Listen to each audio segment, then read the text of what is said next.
Consumption ಇಳಿತಾ ಬಂದರೆ ನಮ್ಮ source of hydro ಅಥವಾ ಬಂದಾಗ ಫಿಕ್ಸೆಡ್ ಚಾರ್ಜಸ್ ಒಂದೇ ಜಾಸ್ತಿ ಮಾಡ್ಕೊಂಡು ಹೋಗೋಕ್ಕಾಗಲ್ಲ. ಯಾಕೆಂದರೆ ಕೋಟ್ಯಾಂತರ ರೂಪಾಯಿನ ಇನ್ವೆಸ್ಟ್ಮೆಂಟ್ ಮಾಡಿದ್ದೀವಿ ಇನ್ಫ್ರಾಸ್ಟ್ರಕ್ಚರ್ ಮೇಲೆ, ಅದ್ರ ಮೇಲೆ ಹಾಕೊಂಡು ಹೋಗಬೇಕಾಗತ್ತೆ. ಅದೇ ಒಂದು ಸೂಚನೆ ಅಂತ ನಾವಾದರೂ ಅಂದ್ಕೊಂಡಿದ್ದೀವಿ. ಈಗೆಲ್ಲ ಫಿಕ್ಸೆಡ್ ಚಾರ್ಜಸ್ ಜಾಸ್ತಿ ಮಾಡಿ ಅದು 25 ರೂಪಾಯಿ ಮಾಡಿ, ಈಗ ನನಗೆ ವೈಯಕ್ತಿಕವಾಗಿ 150 ರೂಪಾಯಿ ಜಾಸ್ತಿ ಬರುತ್ತೆ.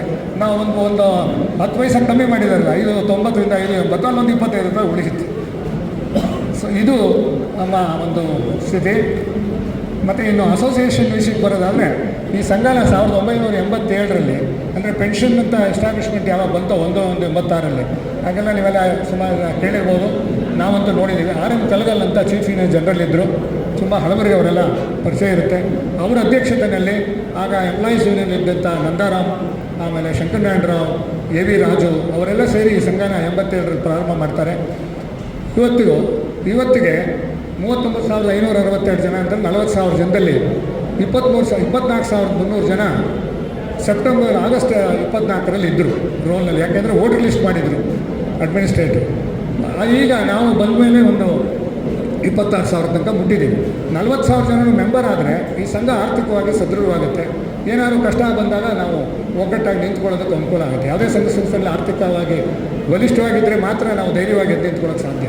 ಇವತ್ತು ನೋಡಿ, ಈಗ 4.5 ಲಕ್ಷ ಜನ ಎಂಪ್ಲಾಯೀಸ್ ಇದ್ದಾರೆ. ಭಾರತ ರತ್ನ ಡಾಕ್ಟರ್ ಬಾಬಾ ಸಾಹೇಬ್ ಅಂಬೇಡ್ಕರ್ ಅವರ 134ನೇ ಜಯಂತಿ ಬರೋ ಏಪ್ರಿಲ್ 14, 2025ರಂದು ತಯಾರನ್ನು ಸುಮಾರು ಒಂದೂವರೆ ತಿಂಗಳಿಂದ ಮಾನ್ಯ ಜಿಲ್ಲಾಧಿಕಾರಿ ಅವರು, ಮುಖ್ಯ ಕಾರ್ಯದರ್ಶಿ ಅವರು, ಜಿಲ್ಲಾ ಪಂಚಾಯತ್ SP ಅವರು, ಪೊಲೀಸ್ ಕಮಿಷನರ್ ಅವರು, ಮಹಾನಗರ ಪಾಲಿಕೆ ಕಮಿಷನರ್ ಅವರು ಮೀಟಿಂಗ್ ತೊಗೊಂಡು ಒಂದೂವರೆ ತಿಂಗಳಿಂದ ಈಗಾಗಲೇ ತಯಾರಿ ನಡೆದಿದೆ. ಈಗ ಕೊನೆ ಹಂತಕ್ಕೆ ನಾವು ತಯಾರಿಯನ್ನು ನಡೆಸ್ತಾ ಇದ್ದೇವೆ.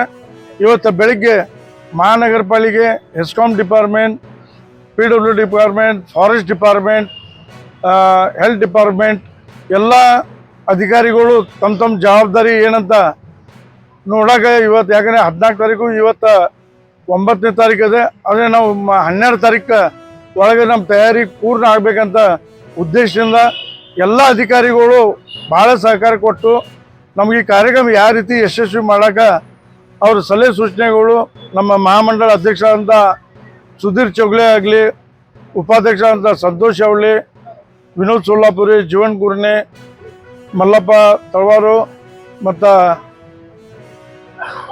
ಎಲ್ಲ ಕಾರ್ಯಕರ್ತರು ಭಾಳ ಪರಿಶ್ರಮ ಪಡ್ತಾ ಇದ್ದಾರೆ. ಮಹಾಮಂಡಲದಾಗಲಿ, ಅದೇ ರೀತಿ ಎಲ್ಲ ಜಯಂತಿ ಉತ್ಸವ ಮಂಡಳಗಳು ಈಗಾಗಲೇ ಜಿಲ್ಲೆ ತುಂಬಾಗಲಿ, ಬೆಳಗಾವಿ ಸಿಟಿಯಲ್ಲಿ ಒಳ್ಳೆ ರೀತಿಯಿಂದ ಆಗಬೇಕಂತ ಪರಿಶ್ರಮ ಪಡ್ತಾ ಇದ್ದಾರೆ.